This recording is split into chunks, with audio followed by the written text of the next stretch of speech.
Hello बच्चों, my self Sandeep sir. क्या पढ़ेंगे आज अपन पढ़ेंगे फाइनेंशियल मैनेजमेंट का वीडियो 7। इसमें क्या है, इसमें अपन सीखेंगे role of a finance manager और साथ में इस चैप्टर का सबसे इंपॉर्टेंट टॉपिक जो कि है financial planning.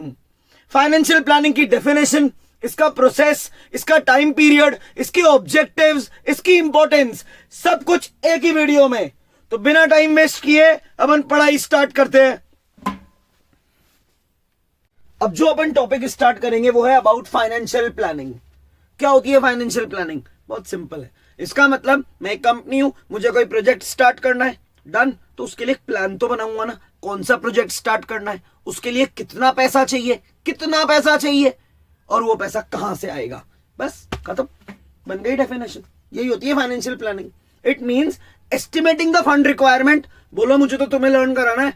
It means estimating the fund requirement, कितना पैसा लगेगा, एंड ऑल्सो स्पेसिफाइंग यानी also mentioning, also telling the source of fund.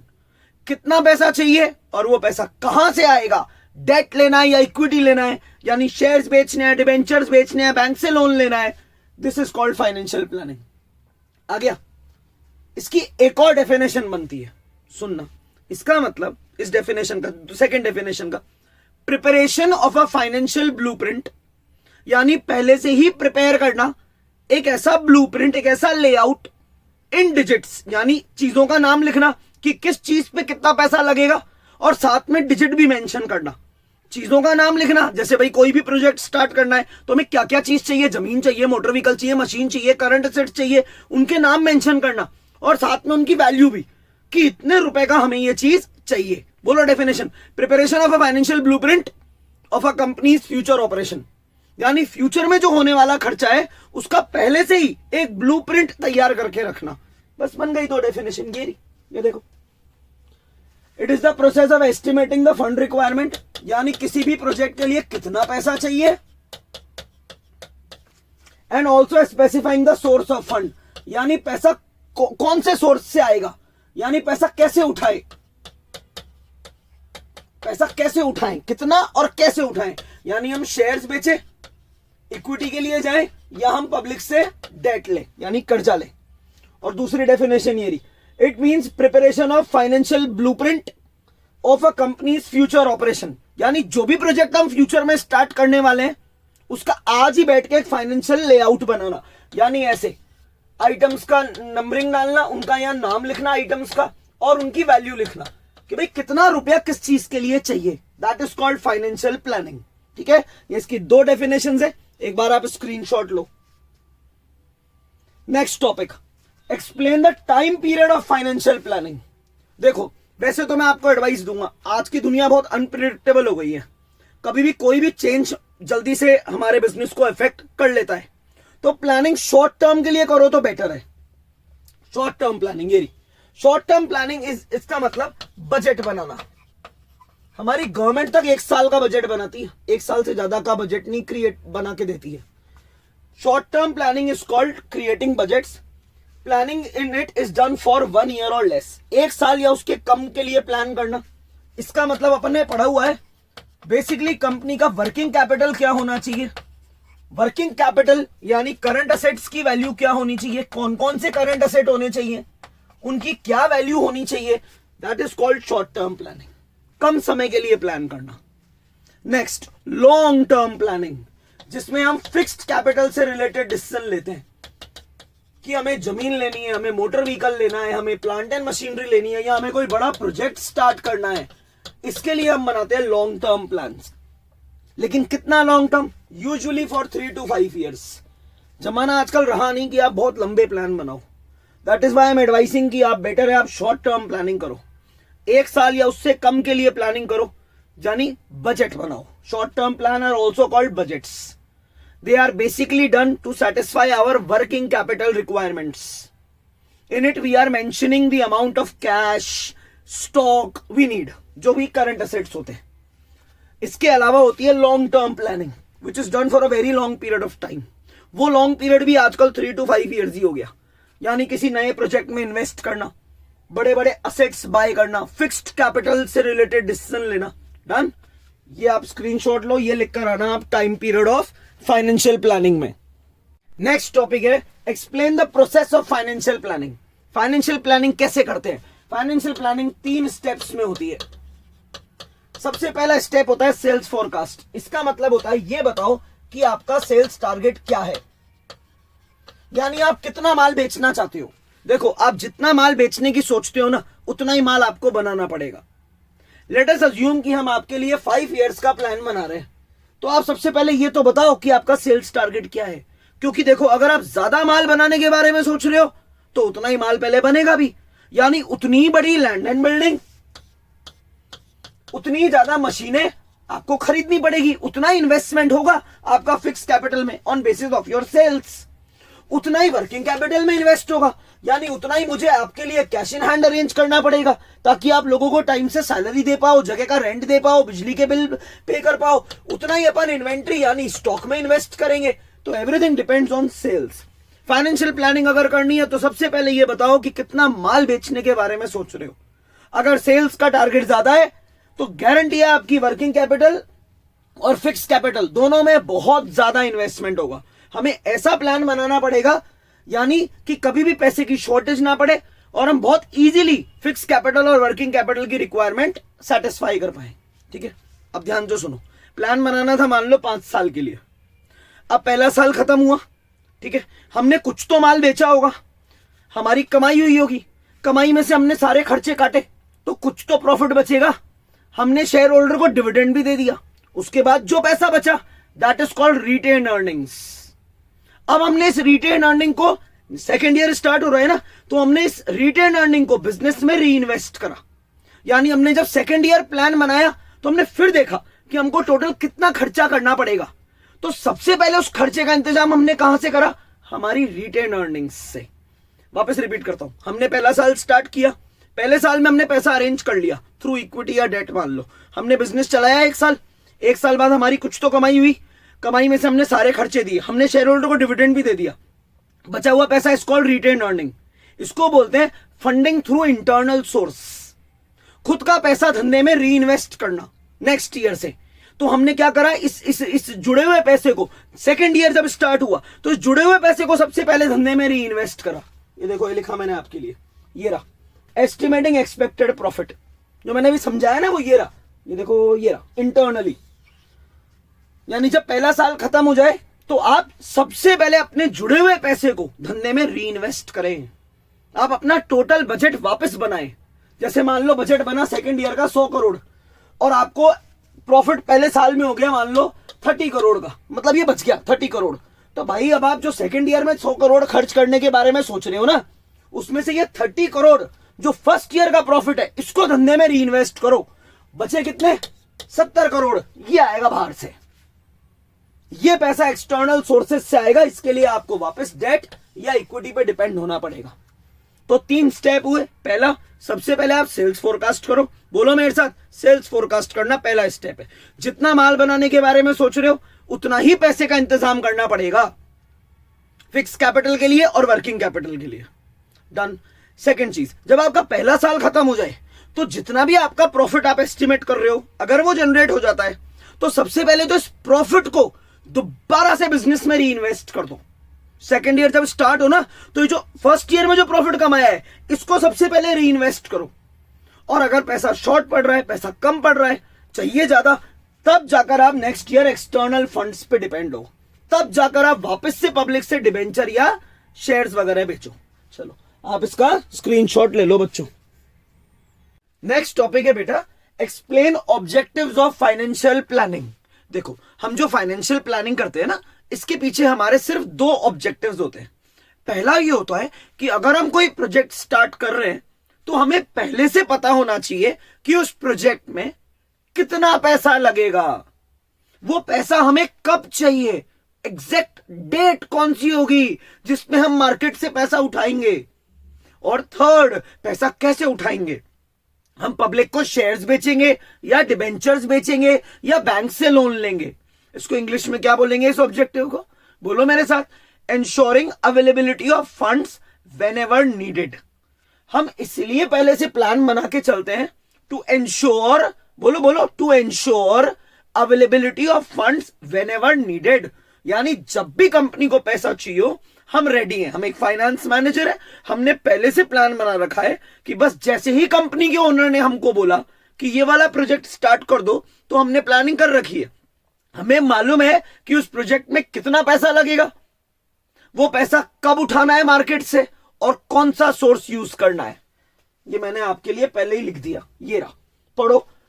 Estimating amount of funds needed for long term and short term, यानी लंबे time के लिए कितना पैसा चाहिए और शॉर्ट टाइम के लिए कितना पैसा चाहिए। लॉन्ग टर्म के लिए हमें मनी चाहिए obviously to for fixed capital, यानी हमें असेट्स बाय करने हैं, लैंड एंड बिल्डिंग, मशीन, ये। और शॉर्ट टर्म के लिए पैसा चाहिए to meet our working capital requirement, day to day expenses के लिए। तो ये है कितना पैसा चाहिए, ये है वो पैसा एग्जैक्ट कब चाहिए, ये पैसा हमें मार्केट से कब उठाना है। और थर्ड सोर्स, कैसे उठाना है। हम पैसा डेट के थ्रू उठाएंगे, यानी लोन लेंगे, डिबेंचर इशू करेंगे, या इक्विटी के थ्रू, या हम शेयर्स के थ्रू उठाएंगे। तो पहला पॉइंट क्या है, बोलो बोलो, ऐसे लर्न नहीं होता। Ensuring availability of funds whenever needed, कितना पैसा चाहिए, वो पैसा कब उठाना है, और कौन से सोर्स से उठाना है। हो गया पहला ऑब्जेक्टिव। अब हाथों हाथ दूसरा भी सुन लो। दूसरा ऑब्जेक्टिव ये होता है फाइनेंशियल प्लानिंग का कि हम जरूरत से ज्यादा पैसा मार्केट से नहीं उठाएंगे। अगर हमारा कोई प्रोजेक्ट है और हमने उसकी फाइनेंशियल प्लानिंग करी है और एस्टिमेट बन रहा है 80 करोड़ कि 80 करोड़ बाजार से उठाने हैं, तो हम 100 करोड़ नहीं उठाएंगे। क्यों? क्योंकि ये जो 20 करोड़ हमने एक्स्ट्रा उठाया है, इसके दो नुकसान है। पहला, जब जरूरत से ज्यादा पैसा होता है तो बिना काम के खर्चे बढ़ जाते हैं, हम कहीं ना कहीं वेस्टफुल एक्सपेंडिचर कर देंगे उस 20 करोड़ का, ओवर खर्चा हो जाएगा जरूरत से ज्यादा, जिसकी नीड ही नहीं है। और दूसरा, उस एक्स्ट्रा 20 करोड़ का ब्याज भी तो लगेगा, बिना काम में हमारे खर्चे बढ़ जाएंगे। ये रहा बेटा, वो ये रहा, देखो। To see that firms does not raise resource unnecessarily, यहां रिसोर्स का मतलब है पैसा, कि जरूरत से ज्यादा पैसा हम बाजार से ना उठा लें, पढ़ते हैं। ensuring that no extra money, ये रहा बच्चों, no extra money is being raised by company। जो भी मैंने बोला, 80 करोड़ का प्रोजेक्ट है, एग्जैक्ट 80 उठाना है, कम भी नहीं चलेगा तो ज्यादा भी नहीं चलेगा। यहां बात हो रही है ज्यादा पैसा मत उठा लेना, क्या होगा उससे, else this idle, यानी एक्स्ट्रा मनी विल, इस एक्स्ट्रा मनी के दो नुकसान होंगे। बिना काम में वेस्टफुल एक्सपेंडिचर होगा, लिमिट से ज्यादा लोग पैसा खर्च कर देंगे क्योंकि उनको दिख रहा है ना ज्यादा पैसा है, और it will add to our cost. पैसा उठाओगे तो बिना काम में आपका इंटरेस्ट या आपका डिविडेंड, जो भी पेमेंट है, वो बहुत ज्यादा हो जाएगा। तो ये दो मकसद है बेटा जिसके लिए हम फाइनेंशियल प्लानिंग करते हैं, आप इनके स्क्रीनशॉट ले लो। नेक्स्ट टॉपिक है बच्चों, explain importance of financial planning, यानी हम प्लान क्यों बनाएं। हम प्लान बनाते हैं आज के लिए नहीं, हम प्लान बनाते हैं कल के लिए, फ्यूचर के लिए। हम इसलिए प्लान बनाते हैं ताकि फ्यूचर में हमें कोई प्रॉब्लम ना फेस करनी पड़े, हमें फाइनेंशियली सफर ना करना पड़े, हम किसी प्रॉब्लम में ना आ जाएं। इसके लिए हम करते हैं फोरकास्टिंग। फोरकास्टिंग का मतलब आज प्रिडिक्ट करो, आज बैठ के सोचो कि कल क्या हो सकता है। जैसे मान लो दिवाली का फेस्टिवल आने वाला है, डन। तो एक बिजनेसमैन ने क्या करा, पहले से फोरकास्टिंग करना चालू कर दिया, 1 या 2 महीने पहले से ये प्रिडिक्ट कर रहा है वो बैठ के कि यार शायद इस बार दिवाली पे पिछले साल के कंपैरिजन में मेरी सेल्स 20% से बढ़े। ही इज प्रिडिक्टिंग कि शायद यार इस साल सेल्स 20% से बढ़े। तो उसने एक पूरा फाइनेंशियल लेआउट बनाया, एक पूरा प्लान बनाया, ये देखते हुए कि शायद सेल 20% से बढ़ जाए तो मेरा ये खर्चा बढ़ जाएगा, मुझे इस चीज की जरूरत पड़ेगी, मुझे उस चीज की जरूरत पड़ेगी, डन। फिर आप उससे मिले, आपने उसको बोला कि यार बाय चांस तेरा प्रेडिक्शन यानी तेरी फोरकास्टिंग अगर गलत हुई तो, अगर बाय चांस सेल सिर्फ 10% से बढ़ी तो, या सेल 20 की जगह 30% से बढ़ी तो उसने पता है क्या करा, अगले दिन आपको 3 ब्लूप्रिंट दे दिए। यानी एक प्लान बनाया जिसमें he is ready to work according to 10% growth, एक प्लान बनाया अकॉर्डिंग टू 20% ग्रोथ, और एक प्लान बनाया अकॉर्डिंग टू 30% ग्रोथ। 3 प्लान बना दिए उसने।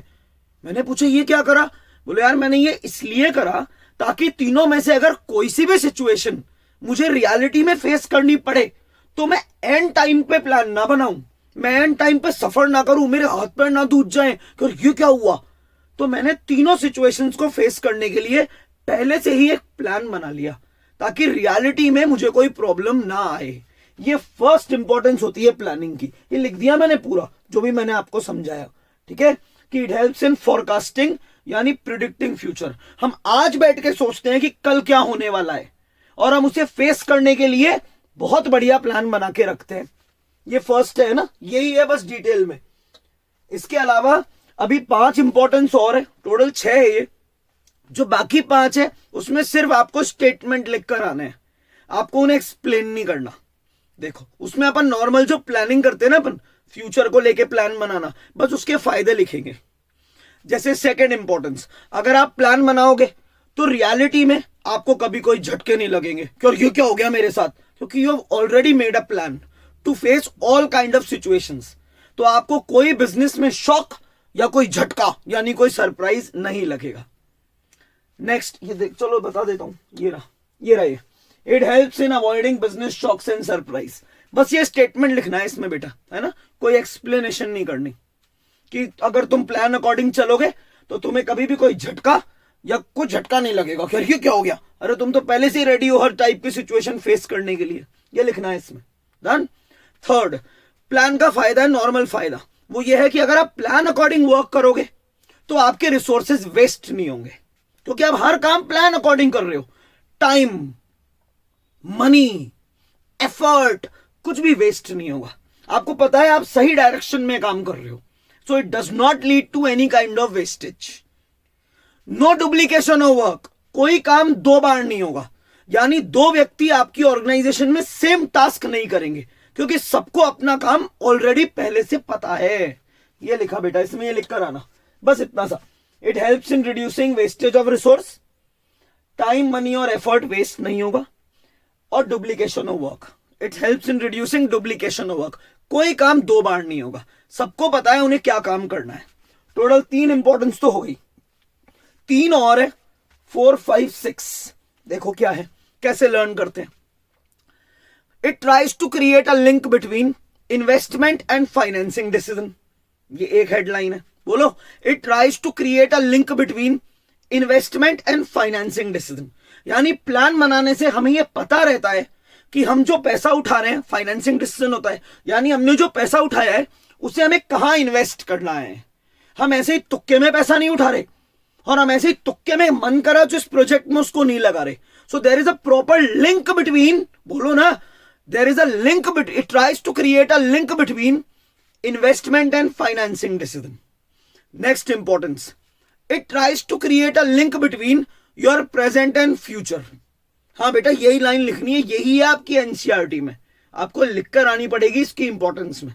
वापस रिपीट कर देता हूं इधर के 2 point. It tries to create a link between investment and financing decision. Next, it tries to create a link between present and future. Last point, last. It tries to create a link between different business functions like production and sales. बोलो एक बार फिर समझाता हूं। It tries to create a link between different business functions that is production and sales. जैसे example, production department का काम है माल बनाना, sales department का काम है उसको बेचना। तो बेटा दोनों एक प्लान अकॉर्डिंग काम कर रहे हैं। सेठ जी ने पहले से ही दोनों को बता दिया कि कौन सा प्रोडक्ट डिजाइन करना है, सेल्स डिपार्टमेंट से बात करके। सेल्स डिपार्टमेंट ने सेठ जी को बताया कि प्लीज आप ऐसा प्रोडक्ट इनसे मैन्युफैक्चर करवा दो जैसा हम बता रहे हैं, ताकि हमें बेचने में इजी होए। तो सब लोग प्लान अकॉर्डिंग काम कर रहे हैं, पूरा प्रोडक्शन प्लान के अकॉर्डिंग चल रहा है, फिर उसी प्लान को फॉलो करके माल बेचा जा रहा है। तो इधर की 3 लाइनें कौन सी हुई, बोलो बोलो, ऐसे लर्न नहीं होता। It tries to create a link between investment and financing decision. It tries to create a link between with your present and future. Third, it tries to create a link between different business functions like financing and investment decision. Sorry, business functions. It tries to create a link between different business functions like production and sales. ये आ गए, ठीक है, इसको लिख देना आप।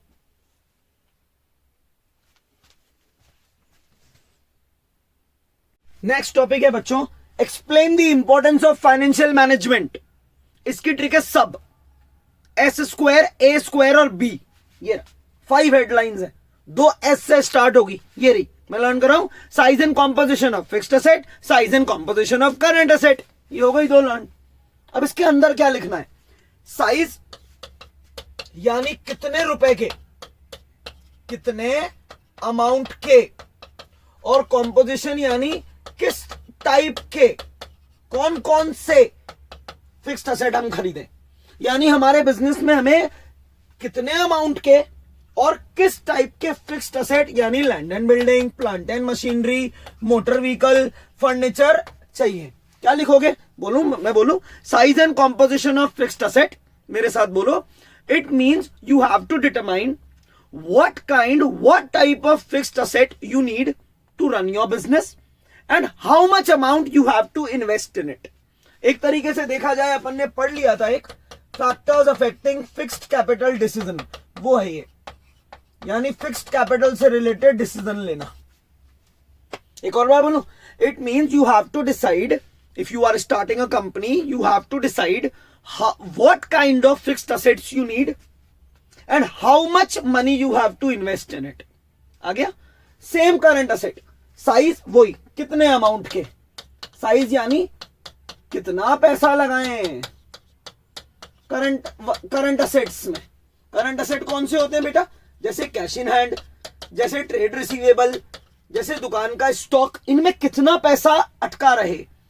Current assets की value क्या होनी चाहिए, कितनी होनी चाहिए। और कॉम्पोजिशन मैंने बता ही दिया, ये टाइप्स, कौन से टाइप के करंट असेट हमें नीडेड है।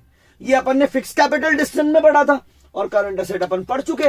वर्किंग कैपिटल डिसीजन वाला टॉपिक कुछ कुछ याद है। फिक्स्ड असेट की ट्रिक भी थी, एनएससी, एलजीटी, एफडी, और इसकी ट्रिक थी सी स्क्वायर, एस स्क्वायर, पगली नॉब, वो वाला टॉपिक है ये। अपन क्या पढ़ रहे हैं? Importance of financial management. कितनी हेडलाइंस है? 5, एस की पावर 2, ये रही। Size and composition of fixed asset, size and composition of current asset. अब अपन क्या पढ़ेंगे? A square, amount of long term and short term funds needed to run a business, यानी कितना पैसा मैं लंबे टाइम के लिए उठाऊं बाजार से, और कितना पैसा शॉर्ट टाइम के लिए उठाऊं। ये है बस, यानी मुझे how much money is to be raised for long term. लंबा कर्जा कितना होगा? 15-20 साल के लिए पैसा चाहिए, कितना चाहिए, कितने दिन के लिए चाहिए, वो लॉन्ग टर्म है।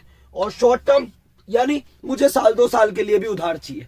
तो इसमें एक बिजनेसमैन या फाइनेंस मैनेजर मतलब क्या डिटरमाइन करता है?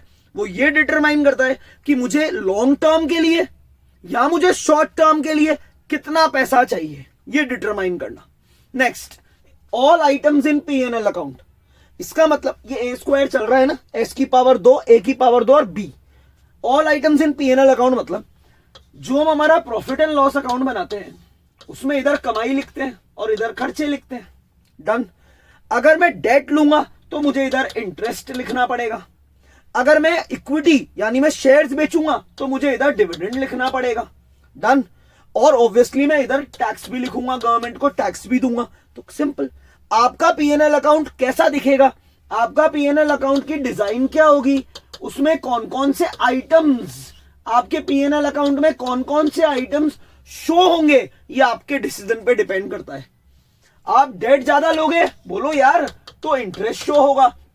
आप शेयर्स बेचोगे तो डिविडेंड शो होगा। ये इसमें all items in P&L account, बस इतना सा लिखना है कि योर डिसीजंस विल डिटरमाइन, बोलो बोलो, your decisions will determine what items and in what amount are going to appear in P&L account। Debt ज्यादा लोगे तो ब्याज ज्यादा दिखेगा, इक्विटी ज्यादा, शेयर ज्यादा बेचोगे तो डिविडेंड ज्यादा दिखेगा। आ गया? ये है all items in P&L account. Last heading, ये पढ़ा हुआ है बहुत बार, इसको अपन ने फाइनेंसिंग डिसीजन में पढ़ा है, इसको अपन ने कैपिटल स्ट्रक्चर वाले में पढ़ा है, बहुत पढ़ाया है मैंने तुम्हें टॉपिक। इसका मतलब यह है कि अगर तुम्हें पैसा लॉन्ग टर्म के लिए चाहिए, तो you can go for debt और you can go for equity. बस खत्म। टॉपिक है इंपॉर्टेंस ऑफ फाइनेंशियल मैनेजमेंट, इसे हम पढ़ चुके। बस 5 हेडलाइन है एनसीईआरटी में, S size and composition of fixed asset, size and composition of current asset. हो गया। ए ये रहा amount of long term and short term funds needed, लंबा कर्जा कितना चाहिए, छोटा कर्जा कितना चाहिए। A all items in P&L account. और last breakup of long term funds into equity and debt, यानी लंबे समय के लिए पैसा तो चाहिए लेकिन उसके लिए मैं शेयर बेचूं या मैं डिवेंचर बेचूं, depends on my financing decision. एक बात और बतानी थी बेटा, है ना यार, ये बात बहुत इंपॉर्टेंट बात है। ये मैंने लिखा है ना इंपॉर्टेंस ऑफ फाइनेंशियल मैनेजमेंट, इसका एक नाम और है रोल ऑफ फाइनेंस मैनेजर। इसको मिस नहीं करना अपने को, है ना, रोल ऑफ फाइनेंस मैनेजर। कल को एग्जाम में आ जाए ना, explain the role of finance manager, आप ये 5 लाइनें समझा देना जो मैंने भी समझाया है। तो 2 टॉपिक कवर हो गए, एक तो what is the importance of financial management या what is the role of finance manager. इसका स्क्रीनशॉट ले लो और एक बार इसका भी स्क्रीनशॉट ले लो, ठीक है। होप सो बच्चों आपको ये वीडियो 7 अबाउट फाइनेंशियल प्लानिंग और role of a finance manager एकदम क्लियर हुआ हो। इसमें अपन ने जो ट्रिक करी थी वो थी सब, अब तक टोटल 7 वीडियोस में अपन एनसीईआरटी से 64 हेडलाइंस लर्न कर चुके। एक्साइटेड टू नो अब क्या है, क्या वीडियो 8 आएगा? नहीं बेटा, वीडियो 7 तक ये चैप्टर खत्म। अगर आपको कोई भी कंसेप्ट वापस समझना है, ये 7 वीडियोस मैंने आप ही के लिए बनाए हैं, आप इन्हें बार बार देख लो। एक बात बस वापस से रिमाइंड करा दूं, आपको कुछ भी एज इट इज लर्न करने की जरूरत नहीं है एक्सेप्ट ये 64 हेडलाइंस जो कि मैंने आपको ट्रिक से लर्न कराई है। बाकी बस आपको चैप्टर समझना है। 1 मिनट वीडियो बंद मत करना। क्यों? क्योंकि जाने से पहले बस एक सिंपल सा मैसेज मेरी तरफ से आपके लिए। मिलते हैं बेटा किसी अगले चैप्टर में।